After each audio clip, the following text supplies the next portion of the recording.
Assalamualaikum warahmatullahi wabarakatuh dan selamat siang.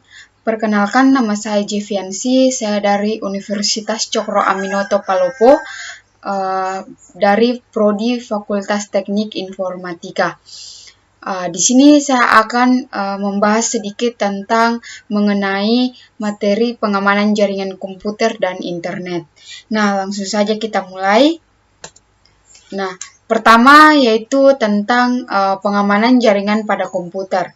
Pengertian pengamanan jaringan komputer adalah suatu proses untuk mencegah dan mengidentifikasi penggunaan yang tidak sah dari jaringan komputer yang disebut dengan penyusup.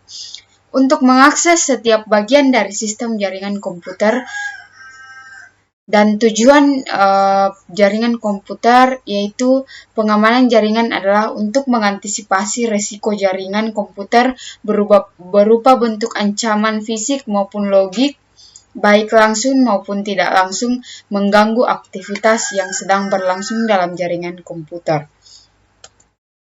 Nah, adapun manfaat jaringan komputer antara lain adalah memungkinkan pemakaian bersama atas sumber daya yang ada.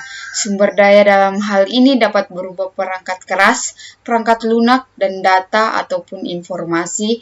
Manfaat lainnya juga yaitu adalah untuk berkomunikasi, meningkatkan kehandalan dan ketersediaan sistem.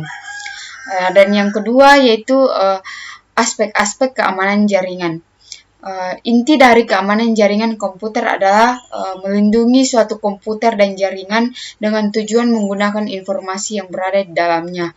Keamanan komputer sendiri meliputi beberapa aspek antara lain. Yang pertama yaitu privasi atau yang disebut dengan bersifat rahasia, dan yang kedua yaitu confidentiality, yang ketiga integrity, dan yang keempat authentication, dan yang kelima inviolability.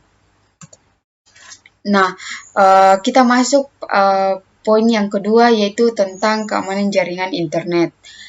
Pada era global seperti sekarang ini, keamanan sistem informasi berbasis internet menjadi suatu keharusan untuk lebih diperhatikan, karena jaringan internet yang sifatnya publik atau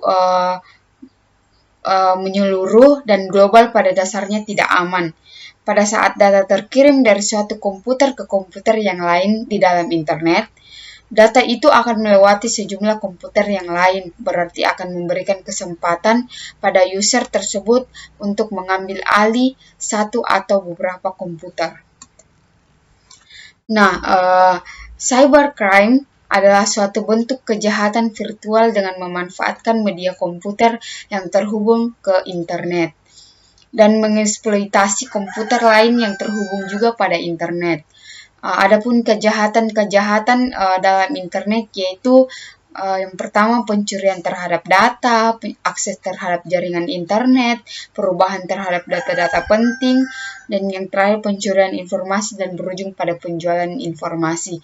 Itu yang terjadi pada suatu jaringan internet yang terjadinya kejahatan atau yang disebut dengan cybercrime.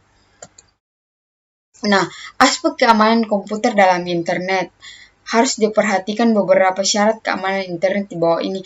Yang pertama yaitu privasi atau confidentiality, yaitu sistem harus memastikan bahwa informasi dikomunikasikan dengan simpanan secara umum dan hanya dapat diakses oleh mereka yang berhak saja.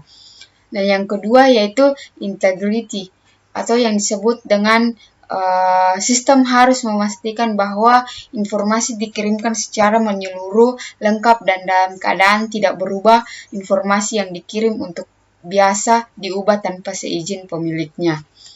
Yang ketiga yaitu inviolability, yaitu sistem yang bertugas mengirimkan atau menyimpan dan memproses informasi dapat digunakan ketika dibutuhkan oleh mereka yang membutuhkannya. Yang keempat yaitu authenticity, yaitu sistem harus memastikan bahwa pihak atau objek dan informasi yang berkomunikasi adalah real dan bukan palsu, fakta. Dan yang kelima yaitu access control, Akses kontrol ini harus dapat melakukan kontrol akses, merupakan cara pengaturan akses kepada informasi berhubungan dengan masalah authentication dan juga privasi menggunakan kombinasi user atau password atau dengan yang keenam yaitu non-repudiation atau sistem ini memastikan bahwa pihak yang melakukan transaksi tidak dapat menolak menyangkal transaksi yang telah dilakukan. Nah, adapun contoh-contoh kejahatan dalam internet yaitu pertama bom mail, kedua batu loncatan penyerangan, tiga pemalsuan ID, pencurian file password atau data customer, penggantian isi homepage atau device, program jebakan, shutdown service. Nah, sekian dan dari saya. Jika ada kata-kata yang tidak sesuai, mohon dimaafkan. Sekian dari saya. Terima kasih.